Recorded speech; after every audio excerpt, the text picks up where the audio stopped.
Hai, balik lagi sama gua Febs.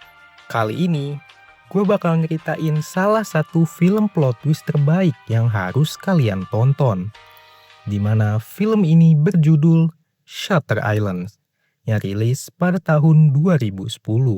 Oke lah, biar nggak kelamaan, kita langsung masuk aja ke ceritanya. Enjoy! Di film ini, kita akan berfokus pada pria bernama Edward Teddy Daniels dan satu temannya yang bernama Chuck. Mereka berdua merupakan agen Marshal yang diutus untuk menyelidiki kasus tahanan penjara yang kabur tanpa jejak. Meskipun sama-sama agen Marshal, mereka berdua ini justru belum pernah bertemu satu sama lain sebelum akhirnya dipertemukan dalam misi ini. You're my new partner. That's right. How long you been with the Marshals? 4 years. What about you? You got a girl? Married? I was. She died. Jesus, don't worry about it. Di tengah obrolan, si kapten kapal meminta Teddy dan Chuck untuk menyiapkan barang-barang bawaannya. Karena sebentar lagi kapal mereka akan sampai di pelabuhan.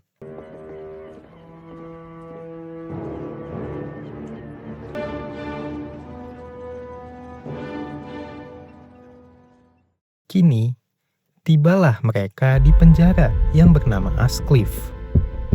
Penjara ini memiliki 3 bangsal, yaitu bangsal A untuk tahanan pria, bangsal B untuk tahanan wanita, dan bangsal C untuk tahanan dengan kasus kejahatan paling berat. Tapi, kebanyakan penjaga di sana menyebut kalau bangsal A dan bangsal B adalah rumah sakit jiwa. Jadi, untuk tahanan di bangsal A dan bangsal B kita sebut aja pasien. Setelah menjelaskan penjara ini, John kemudian mengantar mereka berdua untuk menemui Dr. Cowley, yaitu pemimpin di penjara ini. Admittance to Ward C is forbidden without the written consent and physical presence of both myself and Dr. Cawley. Only the most dangerous damaged patients, ones no other hospital can manage. Di ruangan Dr. Cowley, Teddy salfok sama gambar aneh yang ada di sana. Used to be the kind of patients we deal with here where they were beaten, as if whipping them bloody would drive the psychosis out. And now? We treat them, try to heal, try to cure. Setelah menjelaskan seluruh gambar tadi, kini Cowley mulai menjelaskan tentang pasien yang harus dicari oleh Teddy dan juga Chuck, di mana pasien itu bernama Rachel Solando. Dr. Cowley berkata kalau Rachel ditahan karena dia sudah membunuh 3 anaknya. Cowley juga mengingatkan untuk berhati-hati karena Rachel itu sangat pintar dan juga gila. And what about the husband? He died on the beaches at Normandy. She's a war widow. More disturbing is we don't know how she got out of her room.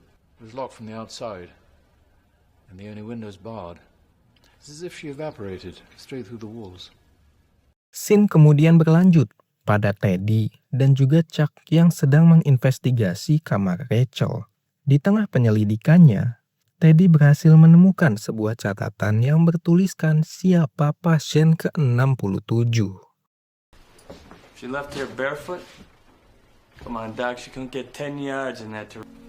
This is definitely Rachel's handwriting. I have no idea. This paper could be important. Excuse me, Doctor, but we're gonna have to hold on to this. Kemudian, Cowley mengajak mereka berdua untuk melihat-lihat aula. Sebagai informasi, aula ini merupakan tempat kumpulnya para perawat saat sedang beristirahat.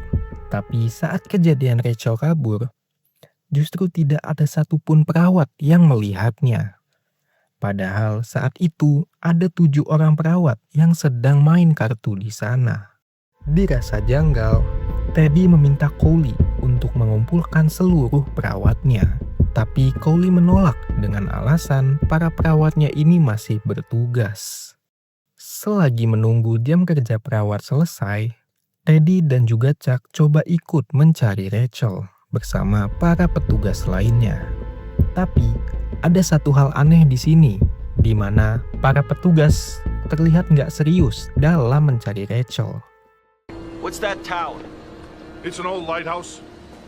The guards already searched inside it. What's in there? More patients? Sewage treatment facility. It's getting dark soon. I'm calling this off for the night. Singkat cerita, Teddy dan Chuck kini mulai menginterogasi para perawat di sana. Does anyone here know what she did before that? She was in a group therapy session. So you were there. Was there a doctor present? Yes, Dr. Sheehan led the discussion, the psychiatrist who directly oversees her care. We're gonna need to speak with Dr. Sheehan. I'm afraid that won't be possible. He left on the ferry this morning. A dangerous patient has escaped, and you let her primary doctor leave on vacation? Setelah menginterogasi para perawat, Teddy dan Chuck diajak untuk mampir ke rumahnya Coley. Di rumah ini, Coley tidak tinggal sendirian. Dia tinggal bersama satu orang temannya yang bernama Dr. Jeremiah. You must be quite adept at interrogations. Now listen, we're gonna need those files on Sheehan. No personnel files will be released to you, period. Dr. Nyring acts as liaison to our board of overseers. He relayed your request and it's been refused. Marshal, continue your investigation and we'll do all we can to help. This investigation is over. We're taking the ferry back in the morning. Come on, Chuck. Pagi harinya, hujan turun semakin deras. Hal ini membuat mereka nggak mungkin untuk pulang. Karena kapal feri mereka aja nggak mungkin berlayar di tengah badai seperti ini. Mau nggak mau, Teddy harus melanjutkan proses penyelidikannya.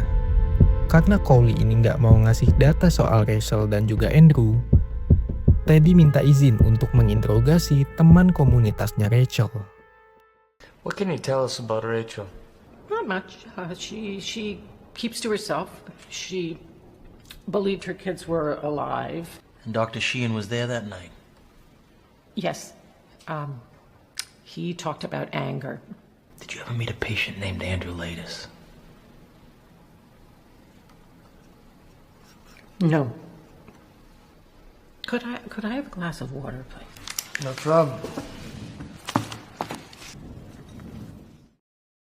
Setelah menginterogasi beberapa orang di sana, Teddy semakin yakin kalau ada sesuatu yang disembunyikan di penjara ini.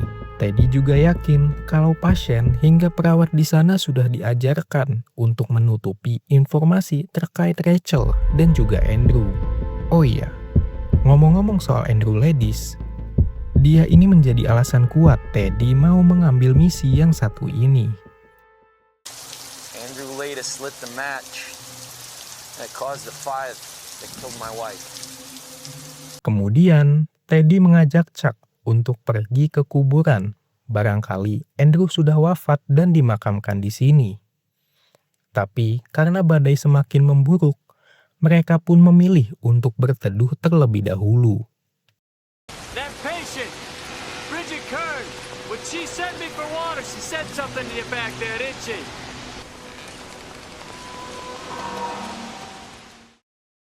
Saat sedang berteduh, Chuck bertanya apa yang akan Teddy lakukan kalau dia berhasil menemukan Andrew.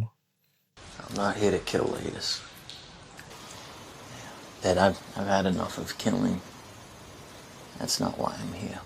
Teddy juga menambahkan kalau sejak dia tahu Andrew ada di penjara ini, dia menjadi penasaran dan mulai mencari tahu tentang penjara ini. Hal itu karena dia sering banget ngedengar orang bilang kalau penjara ini adalah tempat eksperimen berbahaya yang dilakukan pemerintah untuk mempengaruhi pikiran manusia. Teori itu terasa benar karena waktu itu Teddy sempat bertemu dengan salah satu mantan pasien penjara ini yang bernama George Noyce. Guy's name is George Noyce. Nice college kid. Socialist. He gets offered some money. We start seeing dragons every 2 weeks on the mainland. He walks into a bar, stabs 3 men to death. Begs the judge for the electric chair anywhere but a mental hospital. Setelah meneduh cukup lama, petugas di sana berhasil menemukan mereka dan meminta mereka untuk kembali ke penjara. Setelah mandi, Teddy dan Chuck akan memakai pakaian perawat karena baju mereka berdua basah. Kemudian mereka berdua masuk ke ruangan Cowley yang ternyata di sana sedang digelar sebuah rapat. Di tengah rapat itu, Teddy langsung nyamperin Cowley buat nanyain terkait siapa pasien ke-67 yang ada di catatan Rachel.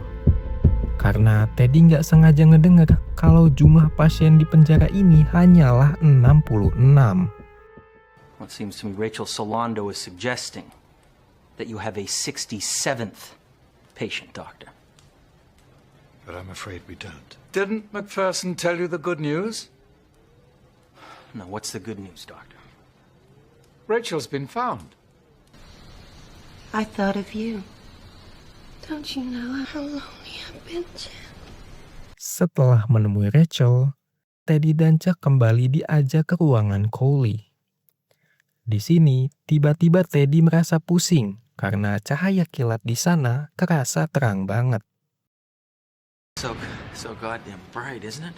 Photosensitivity, headache sometimes, Marshall. Are you having a migraine? Take these, Marshall. A couple of hours, you'll be as clear as a bell. What's wrong with them? He's having a migraine. I don't want It'll the stop pills. the pain. Marshall, take the pills.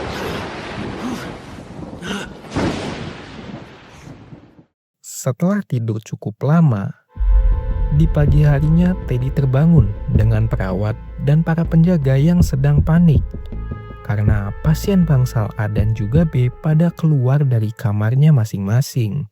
Hal itu terjadi karena badai kemarin menyebabkan listrik di sana mati dan membuat pintu kamar mereka otomatis terbuka. Di tengah situasi chaos itu, Teddy dan juga Chuck memutuskan untuk pergi ke bangsal C. He's here. Latest. I can feel him. Tag, you're in! Ted!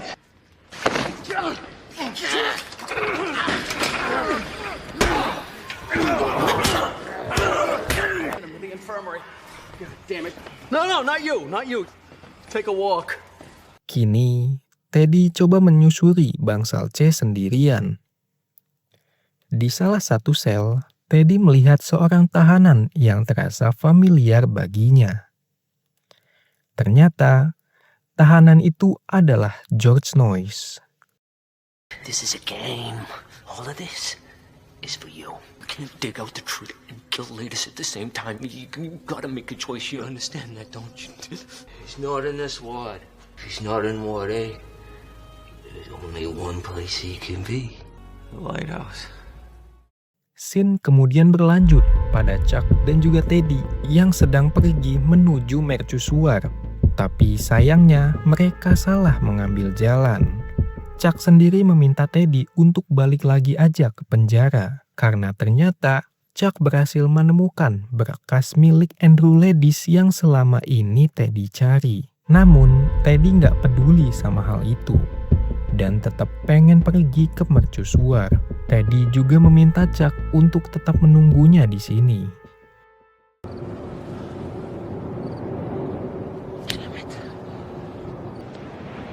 Chuck!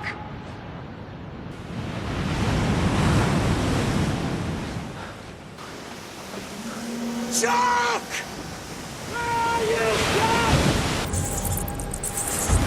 Chuck? Di goa tersebut, bukannya bertemu dengan Chuck, Teddy justru berhasil menemukan Rachel Solando yang asli. Rachel Solando. The real one. Saat pagi tiba, Rachel meminta Teddy untuk pergi dari sana karena petugas pasti akan mencarinya. Di tengah perjalanan menuju penjara, salah satu petugas di sana berhasil menemukan Teddy dan mengantarkannya kembali ke penjara. Setibanya di penjara, Teddy langsung mau pergi meninggalkan tempat ini. Tapi saat ingin kabur, Teddy nggak sengaja bertemu dengan Dr. Jeremiah. I'm afraid it's the other way. What's this, Doctor? Huh? What's this? It's just a sedative. Setelah berhasil melumpuhkan Dr. Jeremiah, Teddy keluar dengan mengendap-endap dan membakar mobil Cowley untuk mengalihkan perhatian.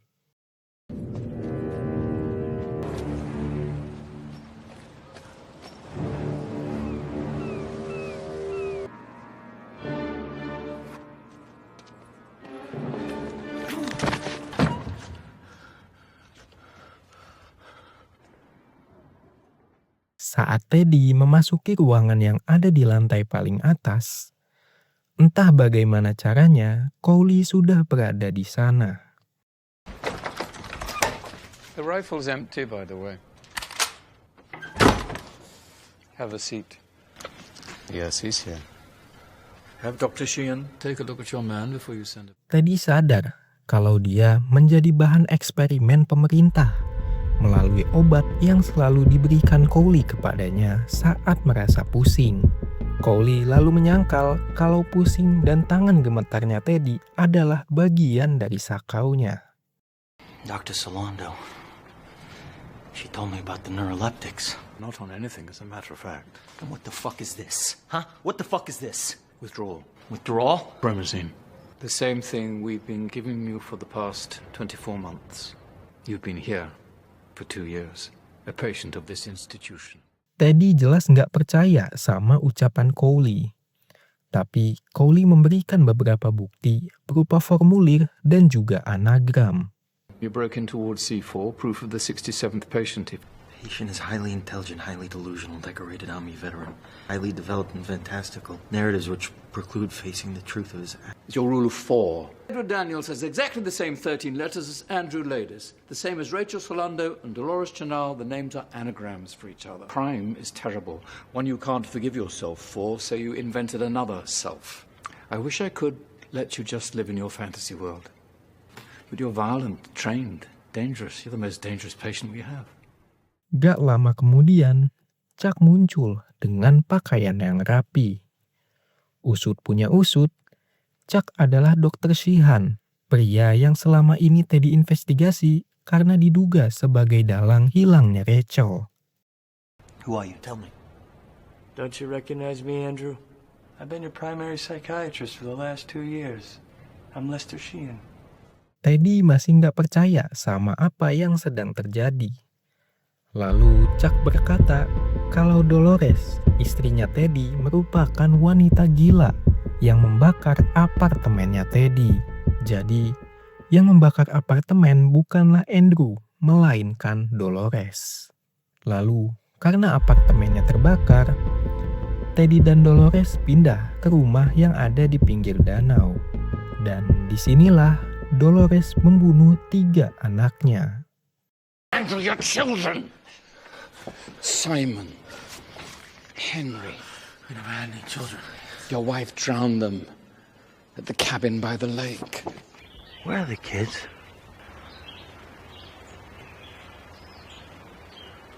I love you so much. I love you like... Scene kemudian berlanjut dengan Teddy yang sudah kembali mengingat kenyataannya. Teddy juga berpikir kalau aja waktu itu dia nggak mengabaikan masalah mental istrinya, mungkin ketiga anaknya saat ini masih hidup. Hal inilah yang membuat Teddy jadi merasa bersalah dan juga gila, serta mengubah kepribadiannya dari Andrew Ladis menjadi Edward Daniels. Waktu pun berlalu, kita diperlihatkan dengan Teddy dan juga Chuck yang sedang duduk di tangga bangsal A. Tapi di sini, Teddy kembali memanggil Dr. Sheehan sebagai Chuck dan masih berpikir kalau mereka berdua adalah US Marshal. Hal ini menunjukkan kalau Teddy masih berhalusinasi dan treatment yang dilakukan oleh pihak rumah sakit masih belum berhasil. Gotta get off this rock, Chuck. Get back to the mainland. Whatever the hell's going on here, it's bad. You know, this place makes me wonder. Which would be worse? To live as a monster? Or to die as a good man? Dan film pun tamat. Gimana guys, menurut kalian tentang film yang satu ini? Ada yang bisa nebak nggak plot twist-nya tadi? Kalau ada, silahkan komen di bawah ya. Dan mungkin segitu aja alur cerita dari film Shutter Islands yang bisa gue bawain. Gue Febs cabut dulu. Bye-bye.